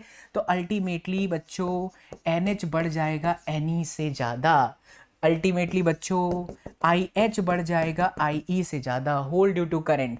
अल्टीमेटली बच्चों होल पॉजिटिव पार्टिकल, इसीलिए इसका नाम पड़ा पी टाइप सेमीकंडक्टर। बस तुम बाबू रे ये 4 पॉइंट भी याद कर लोगे ना, एग्जामिनर खुश हो जाएगा, पगला जाएगा। और अगर ये डायग्राम बना लोगे तो रउआ लोगन के तो बहुत ही बढ़िया मार्क्स मिली हो। ई बैलेंस बैंड, ई कंडक्शन बैंड। अब देखो तीसरा कौन है, एक्सेप्टर। एक्सेप्टर हमेशा बैलेंस के नजदीक होता है, ये MCQ याद रखिएगा। एब्सोल्यूट जीरो टेम्परेचर पर सारे इलेक्ट्रॉन बैलेंस बैंड में पाए जाते हैं, टेम्परेचर देने पर कंडक्शन में पाए जाते हैं। यहाँ डब्बा है बच्चों और यहाँ पर सारे के सारे इलेक्ट्रॉन्स हैं, ये खाने की बात करता है, इसीलिए यहाँ पर एक्सेप्टर होता है। बस ये आपका एन टाइप हो गया, पी टाइप हो गया। एक और चीज जो कि आपके टेक्स्ट बुक से मैं कहूँगा अंडरलाइन कर लीजिए, क्योंकि MCQ बन सकता है। और वो MCQ क्या बन सकता है जरा मैं आपको समझा देता हूँ। बहुत सारे, जैसे जरूरी थोड़ी है कि हम फॉस्फोरस से मिला सकते हैं, ऐसे एटम्स मिलाइए जो पेंटावेलेंट हो, और पेंटावेलेंट के दुनिया भर के एग्जाम्पल्स होते हैं। हाँ एक और चीज़ बच्चा, यहाँ से MCQ बन सकता है, इसे ज़रा ध्यान से समझ लीजिएगा। चलो मैं वहाँ लिखवा देता हूँ, Ne बराबर NH बराबर Ni। जरा एक बार वापस आते हैं मुद्दे पर, कहाँ गया हमारा, कहाँ गया कहाँ गया कहाँ गया कहाँ गया कहाँ गया कहाँ गया कहाँ गया कहाँ गया, एक सेकेंड बच्चों, 14.1 के बाद है ना, हाँ रुकिए मैं सीधा लेके आता हूँ। यस बच्चा, trivalent like indium, boron, aluminium etceteras, ये थोड़ा आपको याद करना रहेगा कि तीनों ट्राईवैलेंट होते हैं। ऐसे पेंटावैलेंट का भी होगा, ये देखो ये रहा, जिनकी वैकेंसी 5 होती है, arsenic, antimony, phosphorus etceteras. Correct. चलो बच्चों तो हम आगे बढ़ते हैं। एन टाइप पढ़ लिया हमने, पी टाइप पढ़ लिया, पूरी सारी चीज़ें आपको अच्छे से बता दी। ये जरा ये भी याद रखिएगा, मैंने पहले ही बताया था जर्मेनियम में 0.72 होता है, और एल्यूमिनियम में, सिलिकॉन में जो होता है आपका वो 1.1 है। शायद मैंने उल्टा बोल दिया था, तो प्लीज़ माफ़ी चाहूँगा उसके लिए। याद रखिएगा कि इतना उसके अंदर होता है। डोनार, ये पूरा एकदम सिस्टमेटिक आपको जो मैंने पॉइंट बताया ना, वैसे ही आपको याद रखना है, ठीक है। चलो तो अब हम आगे बढ़ जाएँ, और आगे अब हम पढ़ेंगे एक एग्जाम्पल। इसी एग्जाम्पल में वो मैं बात समझा देता हूँ आपको, जो मैं आपको बताना चाहता हूँ वो ये है कि suppose a pure silicon crystal has, हाँ जी बच्चा देखिए, ये जो पार्ट्स पर मिलियन है, पहले इसका मतलब समझिए। पार्ट्स पर मिलियन मतलब हुआ 10 पावर 16, 10 पावर 16, 10 पावर 6। तो हम एक जो है मिलाते हैं बच्चा, पार्ट्स पर मिलियन 10 पावर 6 में हम एक इम्प्योरिटी मिलाते हैं, और हमारे पास टोटल जो एटम है वो 5 × 10 पावर 28 है पर मीटर का क्यूब। तो हम यहाँ पर ऐसे कह सकते हैं कि अगर 10 पावर 6 प्योर था तो उसके अंदर हम कितना मिलाए, एक। तो अगर हमारे पास 5 × 10 पावर 28 है तो उसके अंदर हम कितना करेंगे, सो 5 × 10 पावर 28 डिवाइडेड बाई 10 पावर 6, ये क्या हो रहा है, तो कितना हो गया 5 × 10 पावर 22। तो ये जो 5 × 10 पावर 22 आया, ऊपर से यहाँ पर बोलता है पेंटावैलेंट है। तो पेंटावैलेंट अपने साथ क्या लेकर के आता है, फ्री इलेक्ट्रॉन्स। तो बेसिकली ये नंबर ऑफ इलेक्ट्रॉन्स हमें मिल गए, इतने इलेक्ट्रॉन्स हैं। अच्छा अब ये Ni चीज़ क्या है, तो ये इंट्रिंसिक सेमीकंडक्टर की डेंसिटी है। देखो ऐसा बोला जाता है कि अगर प्योर सिलिकॉन है तो उसके अंदर जितना Ne है उतना ही NH है, और Ne और NH को आप Ni नाम दे दो, इंट्रिंसिक सेमीकंडक्टर की डेंसिटी। लेकिन जब बात आती है कि हम एन टाइप सेमीकंडक्टर और पी टाइप सेमीकंडक्टर की बात करते हैं, तो एक में Ne ग्रेटर देन NH होता है, एक में NH ग्रेटर देन Ne होता है, बट जो उनका रेट है, जैसे हम कहते हैं कि 12 pressure into volume is equal to constant. ये क्या, इसका क्या मतलब होता है कि अगर आप प्रेशर वॉल्यूम 12 लिख लिए, तो एक आपका 4 है तो दूसरा 3 होगा, एक आपका 6 है तो ये आपका 2 होगा, या एक ये है तो एक 12 होगा, कुल मिलाकर के ये आपका कांस्टेंट है। इसीलिए Ne इंटू NH, जिसे हम Ni कह रहे हैं, तो नॉर्मल इंट्रिंसिक सेमीकंडक्टर में Ne इंटू NH यानी Ni into Ni is equal to Ne into NH। ये आपका इंट्रिंसिक और ये आपका एक्सटेंसिक, उनके रेट सेम रहते हैं। तो ये फॉर्मूला क्या निकल के आएगा, Ni का square is equal to Ne into NH। बच्चों ये दे रखा है, Ne हमने निकाल दिया, NH आप आसानी से निकाल करके कमेंट करके जल्दी से बता दो। That's it. आइए आगे बढ़ते हैं। तो ये आपका आंसर है। Okay so let's move to the next topic, और ये आपके टेक्स्ट बुक में आता है बच्चा PN junction. PN junction diode अच्छे से समझ लोगे बच्चा तो आपका सब कुछ काम तमाम हो जाएगा, आगे के सारे पॉइंट्स अच्छे से समझ में आएंगे। तो पीएन जंक्शन पहली बात क्या है, तो एक पी टाइप सेमीकंडक्टर और एक एन टाइप सेमीकंडक्टर को जब हम आपस में कंबाइन कर देते हैं तो उसी को हम बोलते हैं पीएन जंक्शन डायोड। तो एक हमने क्या लिया बच्चों, पी, और दूसरा हमने क्या लिया बच्चों, एन। पी में मेजॉरिटी कौन रहता है, रुकिए पहले मैं इसको सही करता हूं। फिर से देखिए, एक हमने क्या किया, एक पी लिया, पी टाइप सेमीकंडक्टर, और एक एन टाइप सेमीकंडक्टर। कुछ इस तरीके से समझो, here we have taken one p type semiconductor, one n type semiconductor, दोनों को आपस में आकर के ऐसे मिला दिया। तो जब हम एक पी टाइप और एक एन टाइप सेमीकंडक्टर को मिलाते हैं तो होता क्या है, एक बाउंड्री बन जाती है जिसे हम जंक्शन कह सकते हैं।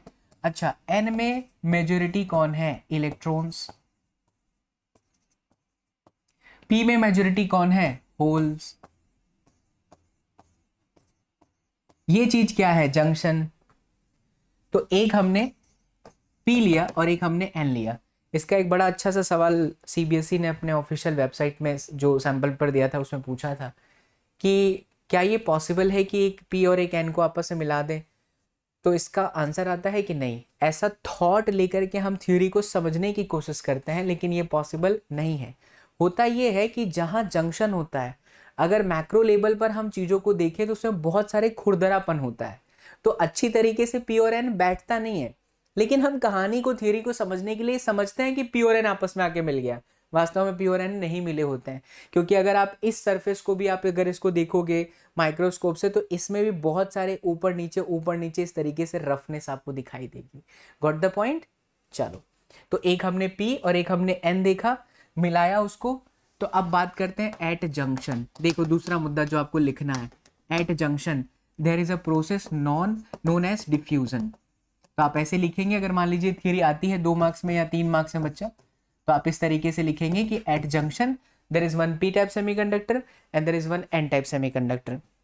जैसे एक पी और एक एन मिलता है तो जंक्शन पर एक प्रोसेस शुरू हो जाती है जिसको हम कहते हैं डिफ्यूजन प्रोसेस। अब डिफ्यूजन क्या चीज है, तो डिफ्यूजन का मतलब ये होता है कि एन टाइप के जो इलेक्ट्रॉन्स होते हैं वो पी टाइप के होल में खुद को जाके न्यूट्रलाइज कर देते हैं। What is the meaning of neutralise.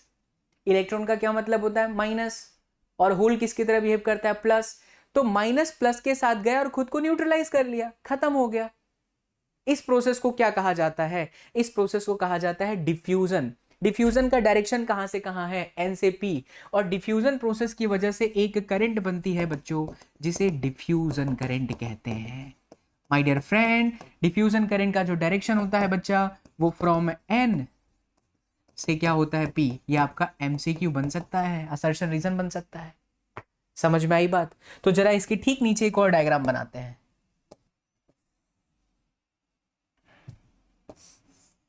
अब जरा इसे देखिए, ये आपका पी टाइप था, ये आपका एन टाइप था, यहां पर होल्स थे मेजोरिटी, यहां आपके इलेक्ट्रॉन्स थे। एग्जामिनर को अच्छा लगेगा, यहां पर माइनॉरिटी में एक आक इलेक्ट्रॉन दिखा दीजिए, यहां होल दिखा दीजिए, यहां एक आक इलेक्ट्रॉन, यहां पर होल। हुआ ये बाबू कि जैसे ही एन के इलेक्ट्रॉन पी में जाके खुद को डिफ्यूज कर लिए तो एन डिपार्टमेंट में इतनी जगह खाली बच गई जहां पहले इलेक्ट्रॉन हुआ करते थे, गायब हो चुके हैं, यहां होल गायब हो चुके हैं। तो इस खाली जगह को बोला जाता है शॉर्टेज ऑफ चार्ज कैरियर, और ऐसे लेयर का मतलब होता है डेप्लेशन लेयर। नाम क्यों पड़ा डेप्लेशन लेयर, बिकॉज यहां से ना इंग्लिश में कहते हैं डिप्लेक्ट हो जाना, मतलब चार्ज का शॉर्टेज होना। तो यहाँ पर चार्जेस खत्म हो गए, तो इसे हम क्या कहेंगे, डेप्लेशन लेयर। बोलो क्लियर है अच्छे से, ठीक। अब एक बात बताइए वीडियो को रोक करके कि अगर इस एटम से एक इलेक्ट्रॉन का त्याग होगा और अगर ये एटम एक इलेक्ट्रॉन को खा लेगा तो क्या होगा, इलेक्ट्रॉन बाहर निकलेगा तो प्लस, और इलेक्ट्रॉन लेगा तो क्या होगा, माइनस। तो इलेक्ट्रॉन बाहर निकला तो प्लस, इलेक्ट्रॉन आया तो फिर क्या हो जाएगा, माइनस। ठीक है, तो इलेक्ट्रॉन बाहर निकल रहा था यहां से, इसीलिए ये पूरा प्लस प्लस प्लस हुआ, और ये जो है आपका आया तो फिर ये क्या हो जाएगा, माइनस माइनस माइनस हो जाएगा। इससे क्या दिख रहा है आपको, क्योंकि यहां पर इलेक्ट्रॉन आया तो ये टर्मिनल माइनस और ये यहां से इलेक्ट्रॉन गया इसलिए ये प्लस हुआ, तो यहां पर सेट हो गई एक इलेक्ट्रिक फील्ड और एक प्रॉपर डिस्टेंस में। बच्चों हम सब जानते हैं कि इलेक्ट्रिक फील्ड इनटू जो डिस्टेंस होता है ना, वो एक पोटेंशियल डिफरेंस है। अब बहुत अच्छा सवाल समझिएगा, पोटेंशियल डिफरेंस चार्ज को सपोर्ट करता है, बैटरी में चलाता है। अरे जब बैटरी लगाते हैं तो चार्ज चलने लग जाता है ना, तभी तो करंट बनता है। तो यहां पर ये पूरा प्लस है, ये माइनस है, लेकिन बच्चा ये जो पोटेंशियल डिफरेंस है वो चार्ज को सपोर्ट नहीं कर रहा। देखो कैसे, यहां रहा हुआ इलेक्ट्रॉन अब कूद के यहां नहीं जा सकता, यहां रहा हुआ होल कूद के यहां नहीं जा सकता, बिकॉज सामने कौन बैठा हुआ है, ये माइनस है, ये भी माइनस है, ये होल है, तो ये आपका प्लस है, दे विल रिपेल। इसीलिए इस पोटेंशियल डिफरेंस को बच्चों कहा जाता है पोटेंशियल बैरियर। आपको इतने जो है की पॉइंट्स लिखने पड़ेंगे। Combination of p type and n type is known as PN junction diode. Whenever there is a combination, there is a diffusion process. What happens in diffusion process? N-type semiconductor के electrons, you can write like this: electrons from N-type gets diffused in P-type hole. Now the side of N-type becomes positive, the side of P-type becomes negative. This produces an electric field in a proper distance. This produces a potential difference, and this is known as potential barrier. Why we are saying this as a potential barrier? Because they are not supporting the motion of the electrons, they are opposing it. That's why we will call कि ये हमारा क्या है, potential barrier है। अब silicon के अंदर बच्चा ये पोटेंशियल बैरियर 0.7 वोल्ट का होता है, और जर्मेनियम के अंदर बाबू ये 0.3 वोल्टेज का होता है। पोटेंशियल बैरियर को अगर हिंदी में मतलब समझें तो काटने वाला वोल्टेज, मतलब 0.7 वोल्टेज तक इलेक्ट्रॉन का मोशन नहीं होगा या चार्ज कैरियर्स नहीं चलेंगे, there will be no current, but after that there will be a current. तो बच्चा इसीलिए जो इसका ग्राफ बनता है ना, अभी हम देखेंगे फॉरवर्ड बायस कैरेक्टरिस्टिक में, आगे बढ़ते हैं, टेंशन मत लीजिए, 4 टॉपिक और है उसे हम खत्म करते हैं। हाँ, तो पीएन जंक्शन डायोड का बेटा ये जो होता है सिंबल होता है, ये आपका पी, ये आपका एन, इसे एनोड इसे कैथोड कहते हैं। ट्रायंगल बना करके कलर भर दीजिएगा अगर समय हो तो, बहुत बढ़िया लगता है एग्जामिनर को। तो ये की पॉइंट हो गए आपके पीएन जंक्शन डायोड के। हम क्यों पढ़ रहे हैं डायोड, ये रिमोट देख रहे हैं, इसके आगे वाला जो है वो एलईडी है, लाइट एमिटिंग डायोड। आपके सिलेबस से पता नहीं क्यों निकाल दिया, बट बहुत अच्छा टॉपिक था। जो भी इंटरेस्टेड कैंडिडेट्स हैं जिनकी एग्जाम 2026-27 में आएगी, ये वीडियो जब भी आप देख रहे हैं प्लीज़ इस चैनल पर सारे वीडियोस पढ़े हैं बच्चों, जरूर देख लेना। Correct, okay. सो ये कहानी है। अब आपको इसकी ठीक नीचे आपके टेक्स्ट बुक में एक डायग्राम दिखेगा कुछ इस तरीके से, ऐसा। ये चीज क्या है, तो ये बेसिकली ना स्ट्रेट लाइन ग्राफ है ऐसे, v वर्सेस d का, क्योंकि v बराबर क्या है, ed होता है, तो y बराबर क्या होता है, mx। ये देखिए y एक्सिस पर और ये डिस्टेंस, तो आपका इलेक्ट्रिक फील्ड, तो ये जो स्लोप है आपका इलेक्ट्रिक फील्ड है, मतलब ये इलेक्ट्रिक फील्ड है ऐसा। इसे बच्चा हम पोटेंशियल बैरियर कहते हैं। ये पॉजिटिव पोटेंशियल और ये नेगेटिव पोटेंशियल, तो नेगेटिव पोटेंशियल थोड़ा नीचे हो गया और ये आपका हायर वाला पॉजिटिव पोटेंशियल। तो ये कहानी है पूरी किसकी, पीएन जंक्शन डायोड की। यहाँ पर मैं आपको एक प्रश्न छोड़ते हुए जा रहा हूँ, प्लीज कमेंट करके आंसर दीजिएगा। थोड़ा सा किताब के पन्नों को जरूर खखड़ाइएगा, अगर एग्जाम है तो नहीं खखड़ाइएगा, और अगर एग्जाम थोड़ा लेट है तो समय निकाल करके इस प्रश्न का उत्तर दीजिए जो मैं आपसे पूछ रहा हूँ। अगर मैं पीएन जंक्शन डायोड के अंदर इम्प्यूरिटी बढ़ा दूं, मतलब एन टाइप में नंबर ऑफ इलेक्ट्रॉन्स बढ़ा दूं और पी टाइप में नंबर ऑफ होल्स बढ़ा दूं, तो हमारा डेप्लेशन लेयर घटेगा कि बढ़ेगा, एंड वाइस वर्सा। घटा दूं इम्प्यूरिटीज तो क्या होगा, बढ़ा दूं तो डेप्लेशन लेयर पर क्या फर्क पड़ेगा। ठीक, तो ये आपका पीएन जंक्शन डायोड की कहानी बच्चा होती है समाप्त। अब इस पर एक सवाल पूछा गया है जो मैंने आपको पहले ही बताया, can we take one slab of p type and physically join to another n type semiconductor. पहले ही बताया it is not possible, because उसके ऊपर जो सरफेस होती है वो कुछ खुरदरी होती है बच्चा। No, any slab however flat will have roughness much larger than the interatomic crystal। तो ऐसा नहीं है कि एकदम आप इंटर एटॉमिक लेवल तक उसको ऐसे बिठा देंगे तो बन गया हमारा P type semiconductor, PN junction diode. Okay, semiconductor diode जो मैंने आपको पढ़ाया ये उसी के साथ में ही है। अब देखिए, अब हम पढ़ेंगे बाइसिंग। दो तरह की बाइसिंग होती है, एक होता है फॉरवर्ड बाइसिंग और एक होता है बच्चों रिवर्स बाइसिंग। इसमें छोटे छोटे 4-5 मुद्दे अगर आप दिमाग में बिठा लो ना बच्चों, कभी ये टॉपिक भूल ही नहीं सकते। इवन इंजीनियरिंग किया हुआ जो विद्यार्थी है ना, जो या चैनल से पढ़ के 12वीं जाता है, वो इंजीनियरिंग कर रहा होता है, वो भी चैनल पे आके पढ़ता है और कमेंट करके जाता है। Watching have pass this exam of class 12th in 2019, now I am doing electrical engineering और electronics and communication engineering, still watching बाबा का video. Thank you so much वो बच्चों के लिए, दिल से शुक्रिया यार, जो अभी भी अपने बाबा एसएसपी से प्यार करते हैं। आप में से भी जो बच्चे आगे इंजीनियरिंग करेंगे, बीएससी करेंगे, उनको जरूरत पड़ेगी तो ये टॉपिक जरूर आपको काम देगा, तो इसको ध्यान से देखिए। देखिए बाइसिंग जो होता है ना, टेक्निकल वर्ड है। बाइसिंग का मतलब होता है वोल्टेज को देना। जब हम वोल्टेज सप्लाई करते हैं किसी भी डिवाइस को, खास करके डायोड को, तो बच्चों उसी को हम कहते हैं वोल्टेज सप्लाई कर रहे हैं। अब पीएन जंक्शन डायोड थोड़ा बनाइए, देखिए मजा आएगा आप लोगों को।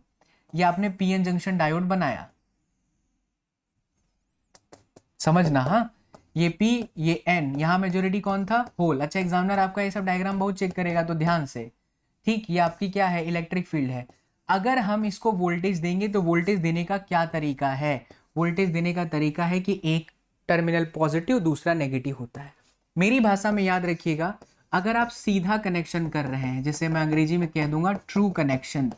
ट्रू कनेक्शन बच्चा जैसे बाबा एसएसपी का आप लोगों के ऊपर है, आप लोगों का इस चैनल पर है, वैसा।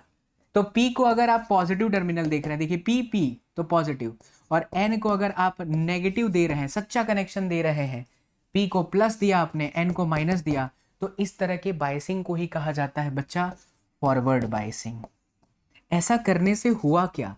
ऑब्जर्व करें। ऐसा करने से अंदर मिलने वाली जो पोटेंशियल बैरियर है, प्लस से माइनस, और यहां देखिए प्लस से माइनस, दोनों एक दूसरे के अपोजिट डायरेक्शन में। अगर दोनों एक दूसरे से अपोजिट डायरेक्शन में है, इसका मतलब है कि जो पोटेंशियल बैरियर पहले ऐसा था, ये नेगेटिव वाला, ये पॉजिटिव वाला, अब बच्चों वो घट करके इतना हो जाएगा। ये आपके डायग्राम टेक्स्ट बुक में जाएंगे तो कुछ इस तरीके से, पहले पीली वाली इतनी थी, अब पोटेंशियल बैरियर इतनी हो गई, मतलब डेप्लेशन लेयर घट गया, ये चौड़ाई श्रिंक हो गई।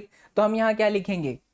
External battery voltage and internal depletion layer voltage, both are in opposite direction.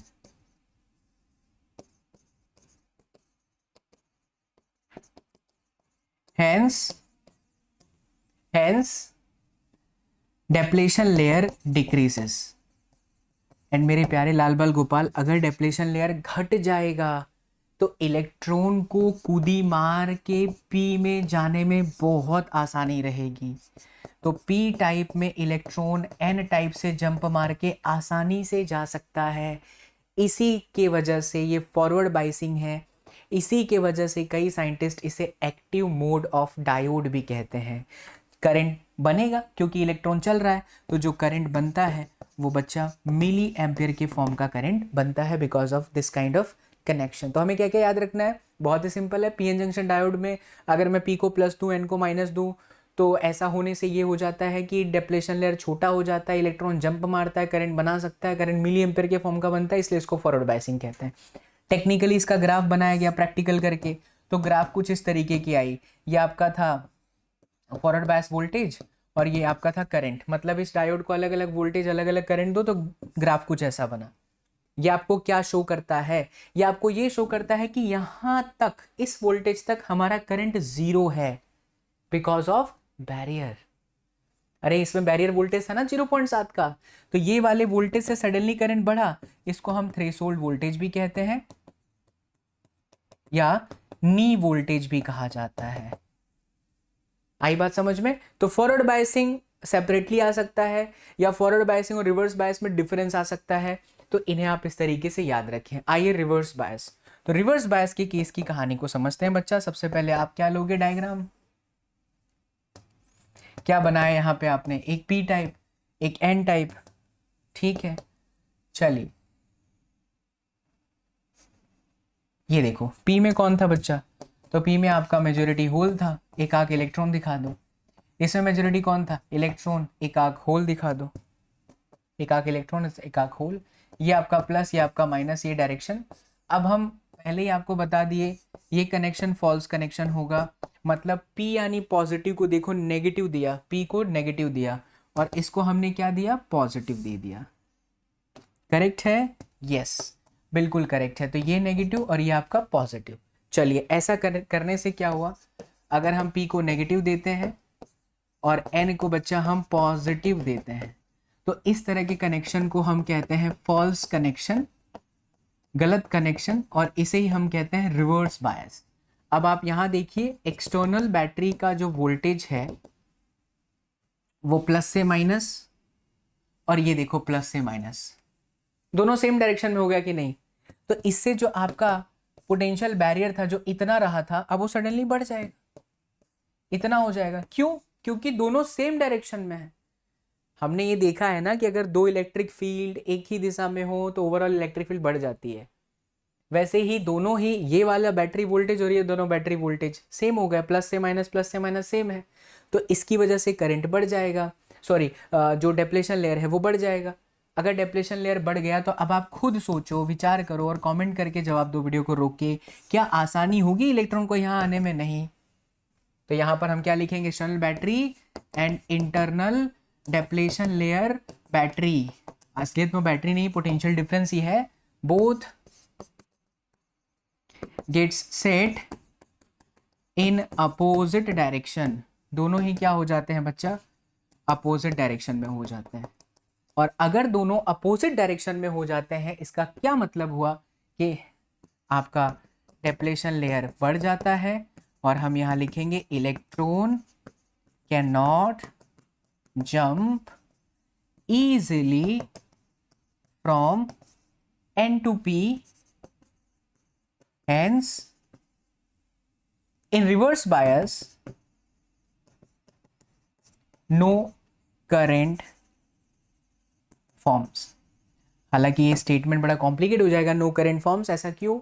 क्योंकि बहुत छोटी सी करंट ना इसमें बहती है, बहुत छोटी सी करंट जो कि नो करंट के बराबर ही है, जैसे माइक्रो एम्पियर। इसमें नो करंट नहीं होता है, माइक्रो एम्पियर के फॉर्म की करंट बहती है because of minority charge carrier. MCQ बन सकता है। देखिए ये जो होल है ना बच्चों, इसको ये वाले प्लस टर्मिनल से रिपल्सिव फोर्स मिलता है, और ये जो इलेक्ट्रॉन है उसको ये बाहरी बैटरी के माइनस से रिपल्सिव फोर्स मिलता है। ये दोनों रिपेल होते हैं और आपस में चिपक जाता है। जब चिपक जाएंगे भाई साहब तो चले हैं, तो करंट तो बनाया ही है। लेकिन एन में इनकी संख्या कम है, पी में इलेक्ट्रॉन्स की संख्या कम है, इसलिए माइनॉरिटी चार्ज कैरियर की वजह से ये बनता है। इसीलिए हम कहेंगे कि भाई साहब करंट बहुत ही कम है, ना के बराबर है। इसलिए कई साइंटिस्ट लोग इसको टेक्निकली कहते हैं deactivation mode of the diode. अगर हम इसका ग्राफ बनाएं जिसको कैरेक्टरिस्टिक नाम दिया जाता है, तो इसका ग्राफ कुछ इस तरीके से आता है कि ऑलमोस्ट करंट जो होती है कांस्टेंट होती है। आप वोल्टेज बढ़ाते जाएं, पूरा आपका जो है करंट देखिए यहाँ पर कांस्टेंट है जो भी है माइक्रो एम्पियर में, बट सडनली किसी एक पर्टिकुलर वोल्टेज पर ना जंप लेता है। इसको जेनाडाइट बोलते हैं, जो सिलेबस में नहीं है बट याद रखिएगा, इसको बोलते हैं ब्रेकडाउन वोल्टेज। ब्रेकडाउन वोल्टेज लिखने के लिए आ जाए तो एक ऐसा वोल्टेज जहां पे रिवर्स बायस में आपको सडनली बहुत ज़्यादा करंट मिल जाए, उसे हम क्या कहते हैं, हमारा ब्रेकडाउन वोल्टेज। तो यहाँ चार बातें आपने सीखी, फॉरवर्ड बायस, रिवर्स बायस, साथ साथ में आपने देखा forward bias characteristic and reverse bias characteristic. ये कैरेक्टरिस्टिक है, ग्राफ पूछा जाता है बच्चा, ठीक है।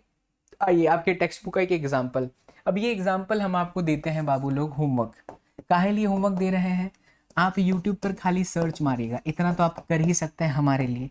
हमारे लिए नहीं, अपने लिए, तभी पता चलेगा कि इतना लंबा फ्री ऑफ कॉस्ट वीडियो बनाए हैं तो कोई बच्चा यहाँ तक पहुँचा है कि नहीं। जो ईमानदार और सच्चा विद्यार्थी होगा वो ये काम करेगा।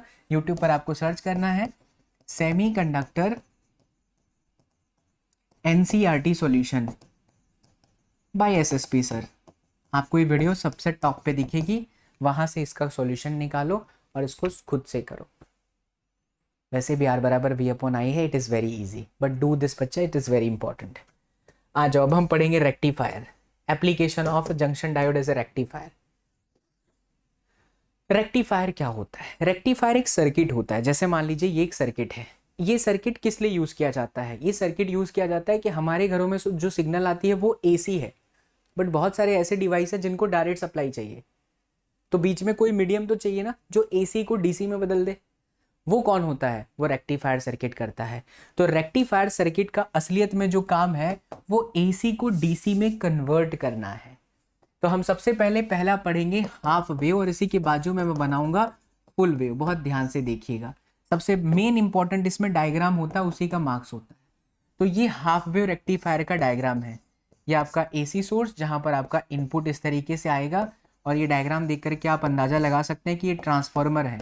आपके घरों का जो सप्लाई होता है 220 वोल्टेज का होता है, बट कई सारे डिवाइसेस ऐसे होते हैं जिनको 220 नहीं चाहिए, तो हमें ट्रांसफार्मर लगाना पड़ेगा। और यहाँ पर रहेगा एक डायोड, ये इस तरीके से कनेक्टेड, और यहाँ पर आपको मिलेगा लोड रेजिस्टेंस के अक्रॉस में आउटपुट वोल्टेज। मैं दोनों थियरी का एक साथ डायग्राम बनाता हूं ताकि आपका समय कम लगे और आपको दोनों चीजें बहुत अच्छे से समझ में आ जाए। देखिए बच्चा,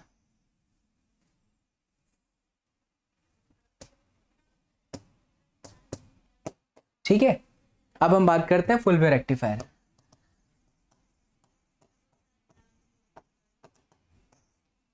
देखिए फुल वेव रेक्टिफायर सर्किट में भी सेम डायग्राम है। ये आपका एसी इनपुट,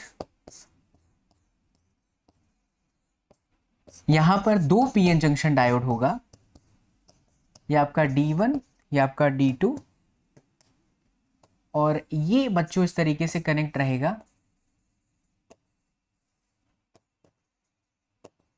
लोड रेजिस्टेंस के साथ। यहां से वायर जाकर के यहां निकल करके ऐसे ढिचक करके अंदर चली जाएगी। यहां पर आपको आउटपुट वोल्टेज यहां मिलेगा। अब जरा इनपुट वेवफॉर्म बनाते हैं। ये जो एसी सिग्नल है इसका इनपुट वेवफॉर्म, एग्जामिनर इसी का मार्क्स देगा, ध्यान दीजिएगा। ये आपकी इनपुट वेवफॉर्म है। यहां पर आपका मैक्सिमम वोल्टेज,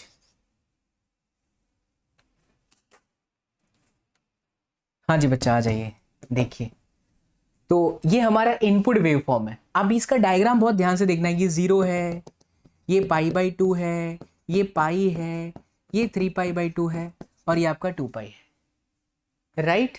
हम यहां थियरी में क्या लिखेंगे बहुत इंपॉर्टेंट है। आप ऐसे लिखोगे केस 1 और लिखोगे for initial positive half cycle. एक बार ध्यान से सुन लेना बच्चा, जीवन भर नहीं भूलोगे आप, आपके बाद में भी जीवन में काम आएगा। फॉर पॉजिटिव हाफ साइकिल कह सकते हैं कि 0 से लेकर के पाई टाइम तक,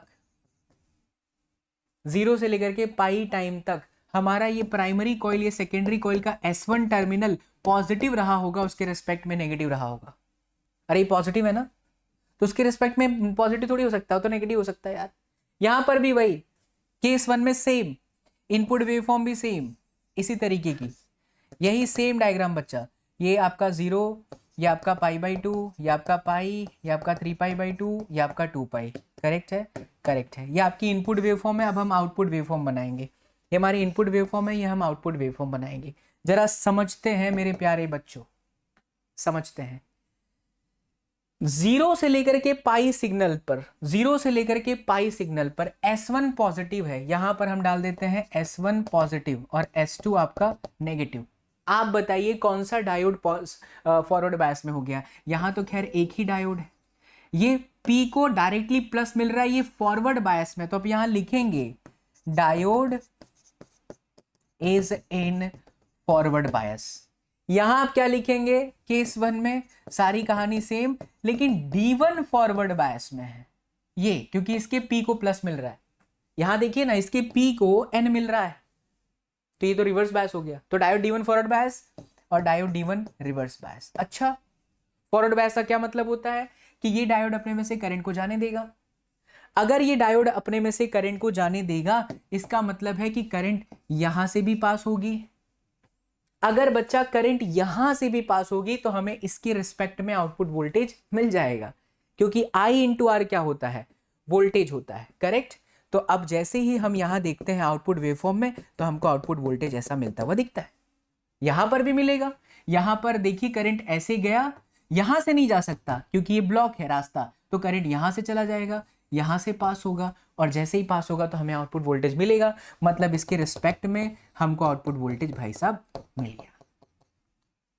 दोनों थियरी एक साथ पढ़ा रहा हूं बच्चा, एकदम ध्यान से सुन लोगे तो अभी कभी प्रिपेयर हो जाएगा, और ऐसा मजे के साथ फिजिक्स आपको कहीं नहीं मिलेगा। अब हम क्या लिखेंगे, केस 2। अब केस 2 हम लिखेंगे बच्चा, for next negative half cycle. ऐसे ही उसमें भी negative half cycle. Negative half cycle के वक्त जो आपका S1 है वो नेगेटिव हो गया और ये आपका पॉजिटिव हो गया। अगर S1 नेगेटिव हो गया तो ये तो करंट को जाने ही नहीं देगा। क्यों? क्योंकि P को N मिल रहा है, और जब P को N मिलता है तो डायोड ब्लॉक कर देता है करंट को। हमने देखा था ना, करंट बिल्कुल पास नहीं होती। डीएक्टिवेशन मोड साइंटिस्ट ने बोला था, वो इसलिए बोला था बिकॉज नेग्लिजिबल करंट जाती है। तो अब इस परिस्थिति में जब करंट वही नहीं गई, बाप रे, तो हमको आउटपुट वोल्टेज भजिया मिलेगा।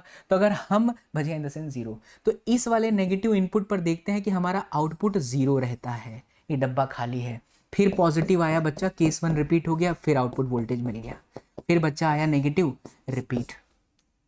हम क्या लिखेंगे यहां पर? दस वी कैन से कि for every positive half cycle of the input wave form, please लिख लें इसको। बहुत सारे बच्चे कमेंट करते हैं भैया थ्योरी नहीं लिखाते। बोल तो रहा हूं, आप लिखोगे नहीं तो मैं क्या करूंगा।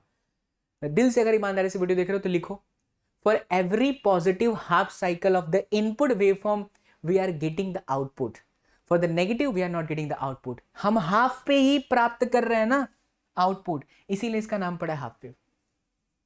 यहां आ जाइए, हम जब केस 2 में कहे कि आपका S1 नेगेटिव हुआ और S2 पॉजिटिव हुआ, तो अब ये करंट को ब्लॉक करेगा, ये करंट को माई बाप आगे जाने देगा। तो करंट ऐसे गई, ढिचके यहां से नहीं जाएगी, करंट ब्लॉक है, यहां से गई, फिर से आपको आउटपुट वोल्टेज मिल गया।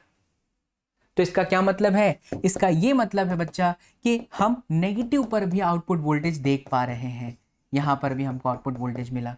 फिर आया पॉजिटिव, वो तो मिल ही रहा था। फिर आया नेगेटिव, हमको मिल ही रहा है।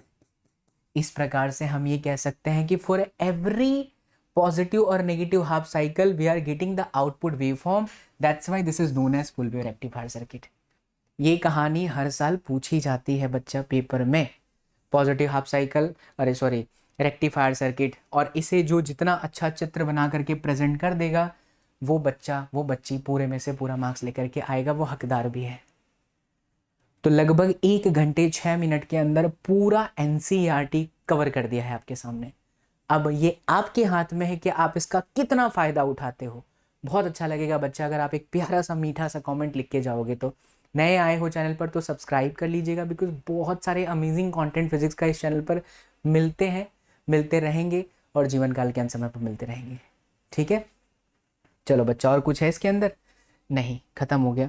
सो be a part of this beautiful family बच्चा। ये नोट्स मैं टेलीग्राम में डालने जा रहा हूँ, इसको जो है कर लीजिए। और जाते जाते एक सवाल पूछ लेता हूँ जो कि एक्सरसाइज में, आप अगर एक्सरसाइज के सवाल करना चाहते हैं तो सर्च करिएगा NCERT में, सॉरी यूट्यूब सर्च बॉक्स में NCERT exercise solution bye Baba SSP, will get that for this chapter या एनी चैप्टर। सवाल ये है कि अगर यहाँ पर मेरा इनपुट वेवफॉर्म 100 हर्ज है तो मेरा आउटपुट क्या होगा। सेम यहाँ पर भी अगर मेरा 100 हर्ज इनपुट है तो मेरा आउटपुट क्या होगा। डन बच्चा? ठीक है। So thank you so much यार फॉर वॉचिंग दिस वीडियो। प्यारा सा कमेंट जरूर